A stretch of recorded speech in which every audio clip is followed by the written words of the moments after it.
नमस्ते दोस्तों, मैं अंकुर आर्य आप सबका एक बार फिर से स्वागत करता हूं आपके अपने YouTube चैनल सत्य सनातन में।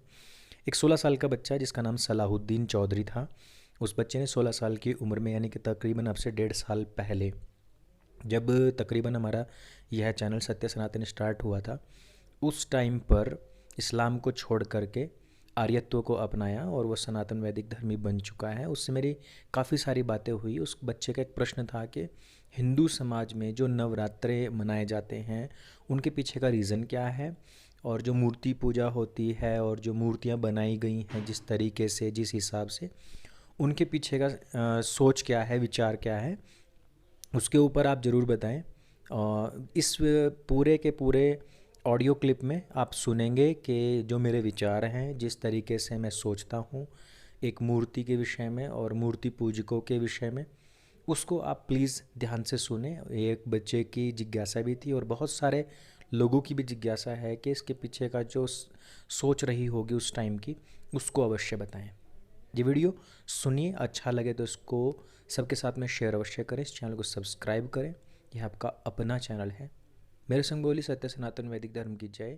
जय हिंद, वंदे मातरम। ये क्या था कि शक्ति जो हमारी शारीरिक, मानसिक, बौद्धिक शक्ति है, आत्मिक शक्ति है, उसको प्राप्त करने का समय था। अगर हम इसमें संक्रमण काल में वैसा ही भोजन करते रहते हैं जैसा कि हम कर रहे थे, वैसा करते रहने से, क्योंकि एक चीज आयुर्वेद में लिखी गई है कि हित भूख, मित भूख और ऋत भूख। हित भूख यानी कि जो हमारे शरीर के लिए हितकारी हो वो खाना चाहिए। मित भूख यानी कि कम से कम खाना चाहिए, जितनी भूख है उसका आधा खाना चाहिए। चौथाई पानी के लिए, चौथाई हवा के लिए रखना चाहिए। तीसरा है ऋतु भूख, ऋतु के अनुसार ही कर खाना चाहिए। तो ऋतुएं यहाँ पे चेंज होती हैं इस टाइम में। ऋतुएं जब चेंज हो रही होती हैं तो हमारे शरीर का जो अंदर का जो सिस्टम है वो पूरी तरीके से चेंज हो रहा होता है। वैसे टाइम में हमको कुछ टाइम के लिए भोजन छोड़ना होता है और उस टाइम पर हमको तपस्या करनी होती है। श्री गीता जी में भगवान श्री कृष्ण इस बात को कहते हैं, और भगवान का मतलब परमात्मा नहीं होता, ठीक है जी, जानते हैं। हाँ, तो उसमें कृष्ण कहते हैं कि योगी को चाहिए कि वो ऐसा आसन पर बैठे जो ना बहुत ऊंचा हो और ना बहुत नीचा हो।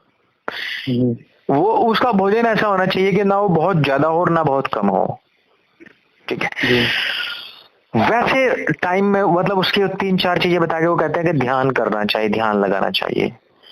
जब हम ये नवरात्र के व्रत करते हैं तो इसमें हम वैसा ही हल्का और सात्विक भोजन करते हैं, और शक्ति को ग्रहण करने का, आत्मावलोकन करने का, सिंहावलोकन करने का, हमने पिछले 6 महीने में क्या क्या काम किए, हमने क्या क्या सोपान ग्रहण किए, क्या क्या चीजें हमने अचीव की हैं, क्या क्या चीजें हमने खोई हैं, ये सब चीज का चिंतन मनन करने का समय था और एक नई शक्ति, नई ऊर्जा के साथ में आगे बढ़ने का समय था। लेकिन हम लोग न ध्यान करते, न चिंतन, न मनन करते, न निधिध्यासन करते। हम तो केवल और केवल डीजे बजाते हैं और माता की चुनरी लाल लाल लाल, माता करके आए श्रृंगार, जबकि इसका हमारे इसमें कोई भी अस्तित्व नहीं था।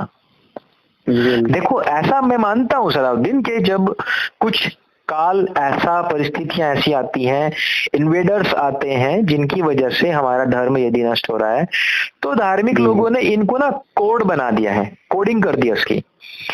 तो क्या होता है कि जैसा मोबाइल नंबर है, मोबाइल नंबर को एक कोड बना दिया उसका, किसी को पता लगा ये मोबाइल नंबर है, वो सोचेगा यार पता नहीं कौन सी अजीब भाषा लिख रखी है।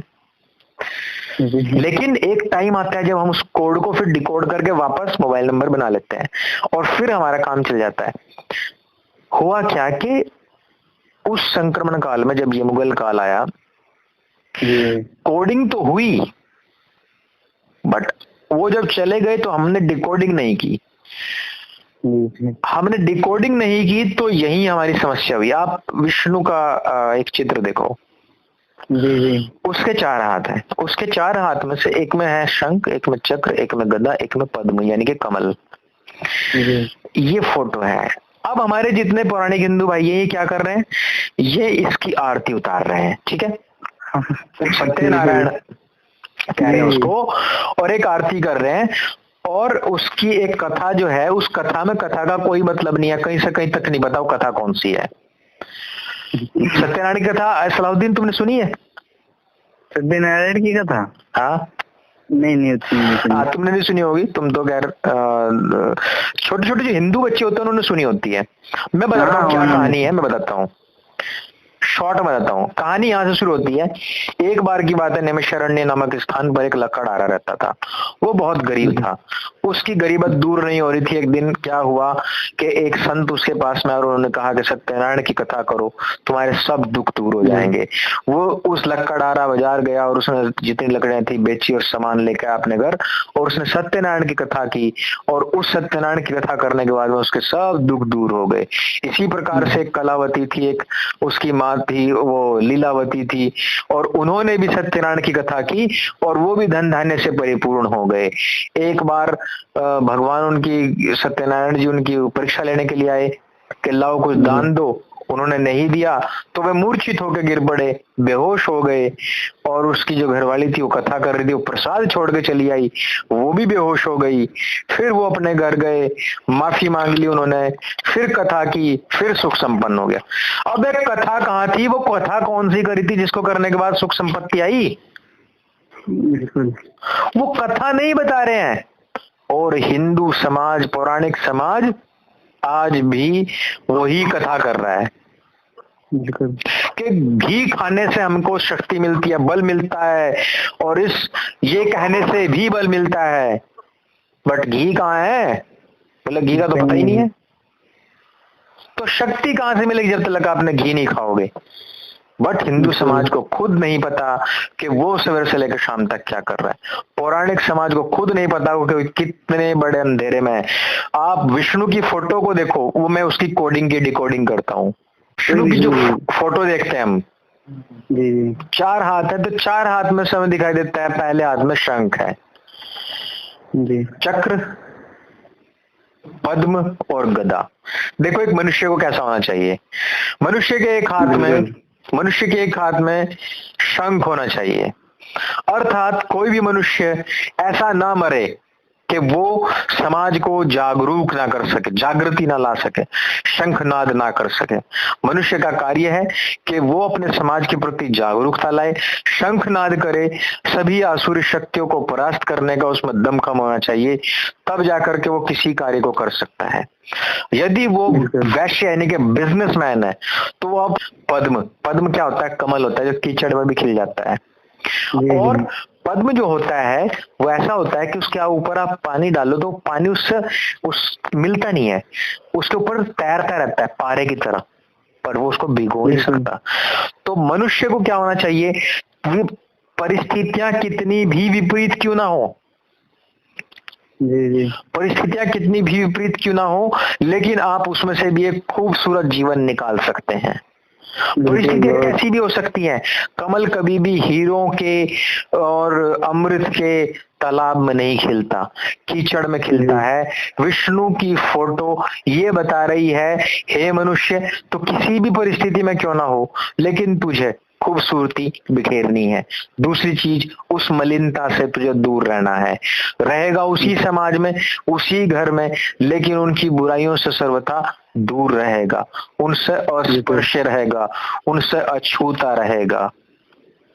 दूसरी चीज हुई। तीसरी चीज है चक्र। और ये जो कमल वाली बात है ये चारों वर्ण पे आती है। चक्र की बात आई, तुम्हारे ज्ञान का जो परचम है वो तो चारों तरफ कब फैलेगा? जब तुम्हारी गति चलती रहेगी। एक स्थान पर रुक करके विद्वान, क्षत्रिय हो, वैश्य हो यानी कि बिजनेसमैन हो या सेवक हो, वो सब के सब नष्ट हो जाते हैं। एक जगह पर रुका हुआ पानी भी सड़ने लग जाता है। चक्र कहा गया गति, जहां एक व्यक्ति रुके नहीं, ज्ञानी व्यक्ति घूम घूम कर प्रचार प्रसार के माध्यम से अपने ज्ञान को बांटता रहे, एक स्थान पर नहीं बैठना चाहिए। क्षत्रिय कभी भी ये ना बैठ कर सोचे हमारे गांव में तो हम ही सबसे बड़े हैं, आगे भी बढ़ता रहे, लोगों से मिलता रहे, जानता रहे, सीखता रहे। आगे बढ़ने को कहा गया है चक्र। विस्तार जब तक नहीं होगा उस चीज का, जब तक गति नहीं होगी उस कार्य में, कोई भी कार्य आप कर रहे हो तो उसका प्रतिफल अच्छा नहीं मिलेगा। चौथी चीज आती है गदा। गदा है शक्ति का स्वरूप। गदा क्या होता है? ताकत का, ताकत का प्रतीक है गदा। आप अच्छे व्यक्ति हैं, बहुत अच्छी बात है, आप में गति है, ज्ञान है, स्पर्श हो, और कीचड़ में भी कमल की तरह खिल चुके हो, तो भी आपके पास यदि शक्ति नहीं है तो आपको कोई भी दबा लेगा। इसलिए सलाहुद्दीन व्यक्ति के पास ताकत होनी चाहिए, उसको बलिष्ठ होना चाहिए, एक धमाकेदार एकदम दबंग होना चाहिए, क्षत्रिय हो, वैश्य हो, शूद्र हो, ब्राह्मण हो, कोई भी हो। ये कोडिंग हुई थी विष्णु की मूर्ति की, लेकिन हमारे लोग आज भी उसके सामने दिया जला के कहते हैं मेरी नौकरी लग जाएगी तो 125 रुपए का प्रसाद चढ़ाऊंगा। वास्तव में इससे बड़ी मूर्खता हमारे समाज में नहीं हो सकती। इसलिए मैं कहता हूँ कि तुम हर तरीके के पाखंड से अपने जीवन में बचना, तब जाकर आगे बढ़ सकते हो। बिल्कुल, बहुत